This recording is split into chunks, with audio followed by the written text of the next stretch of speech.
আসসালামু আলাইকুম বন্ধুরা, কেমন আছেন? আলহামদুলিল্লাহ, আমি ভালো আছি। নতুন বছরের শুভেচ্ছা। আজকে আমি এই নতুন বছরে প্রথমেই একটু বেগুন ভর্তা করব। আর এই বেগুন ভর্তা তো কত রকমই খেয়েছি বা বানিয়েছি, ভিডিও দিয়েছি। আজকে আমি নতুন অন্যরকমভাবে একটা বেগুন ভর্তা করব। আর এই যে একটা বেগুন নিয়েছি, পিছন দিক থেকেও আমি ছুরি বা বটি দিয়ে কেটে নিয়েছি যাতে বসতে পারে। আর এখান দিয়েও গোলাকারে কেটে নিয়েছি। আর এই হচ্ছে এটার ঢাকনাটা, ঠিক আছে। এখন আমি এটার ভিতরে যতটি পুর আছে, এটার ভিতরে মাংসটা আছে, সম্পূর্ণ একটা ছুরির সাহায্যে আমি বের করে নিব। দেখুন, এইভাবেই আমি ছুরি দিয়ে কেটে কেটে চামিচ দিয়ে এখন বের করব। আর বিশেষ করে চামিচ দিয়েও কিন্তু কাটা যায়, চামিচ দিয়েও বের করে নেবেন, কোড়ায় কোড়াইয়া নেওয়া যাবে। এখন আমি সম্পূর্ণভাবে এটা কোড়ায় নিব। দেখুন, এই যে ছিদ্র করে নিয়েছি যাতে এই সাইডটা ছিদ্র না হয়, একেবারে সুরঙ্গ করে নিয়েছি। দেখুন, বেগুনের ভিতরের অংশটা। আর এখন যে দুটা বড় আছে এগুলো ছুরির সাহায্যে ছোট ছোট আকারে কেটে নিব। আর এগুলো কিন্তু ছোটই আছে। দেখুন, এখানে নিয়ে নিয়েছি একটু ধনিয়া গুঁড়ো, জিরা গুঁড়ো, মরিচের গুঁড়ো, হলুদের গুঁড়ো আর একটু আদা রসুন। এটার সাথে মিশিয়ে দিয়ে দেব কিছুটা টমেটো। এখানে ছোট ছোট দুইটা টমেটো নিয়েছি। দিয়ে দেব ছোট ছোট চিংড়ি। আপনারা ইচ্ছে করলে বড় চিংড়িও ছোট ছোট করে কেটে দিতে পারেন।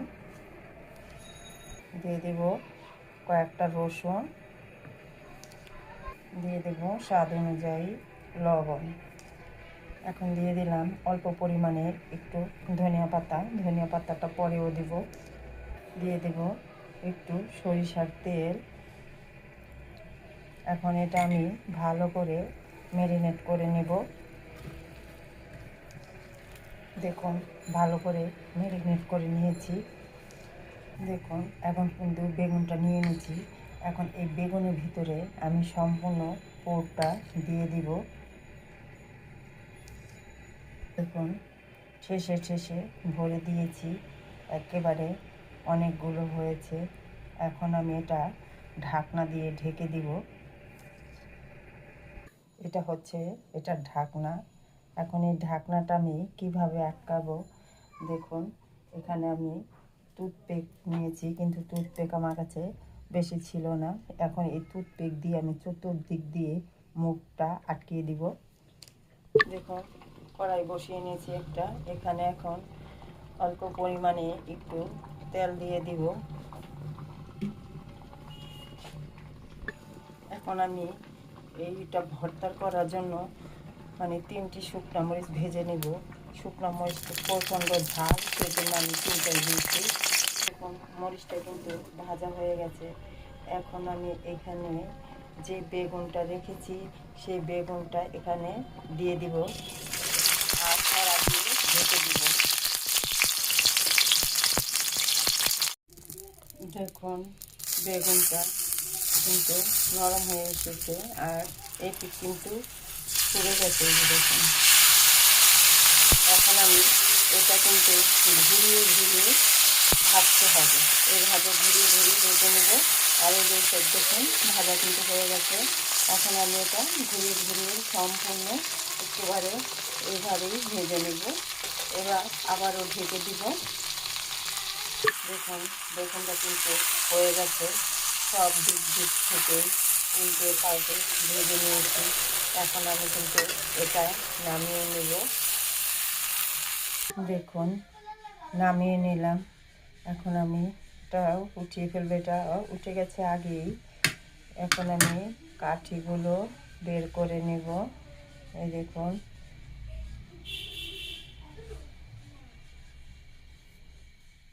এখন আমি একটা চামচের ধারায় ভেঙে দিচ্ছি, কারণ ঠান্ডা না হলে ভর্তাটা করা যাবে না। দেখুন, এত সুন্দর একটা ঘ্রাণ আসতেছে, বিশ্বাস করবেন না।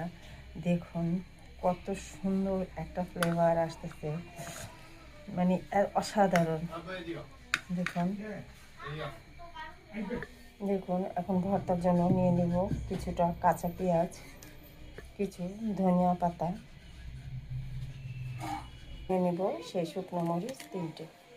আমি কিন্তু লবণ আগে বেগুনে দিয়েছি, তারপরে একটু লাগবে সেজন্য অল্প পরিমাণে একটু দিয়ে নিলাম, কারণ বেগুনের চতুর্দিকে দিইনি। এখন ভালো করে ডলে নেব। দিয়ে দিবে ভিতরে আর একটু সরিষার তেল। এখন মাখানো হয়ে গেছে, এখন আমি সেই বেগুনের ভিতর ঢেলে দিব। দিয়ে দিলাম। এখন এটা ভালো করে মেখে নেব। আর উপরের চেলকার ভাবটা যে এটা আছে এটা কিন্তু ফেলে দিব, এটা আর লাগবে না। দেখবেন আপনি চাই উঠে যাবে। এই যে দেখুন কোনো কিছুই লেগে নাই, সম্পূর্ণ উঠে গেছে। এই দেখুন, এই যে দেখুন উঠিয়ে নিলাম, আর খুব সহজেই চামড়াটা উঠে গেছে। দেখুন কোনো কিছু কিন্তু লেগে থাকে নাই, সম্পূর্ণ উঠে গেছে।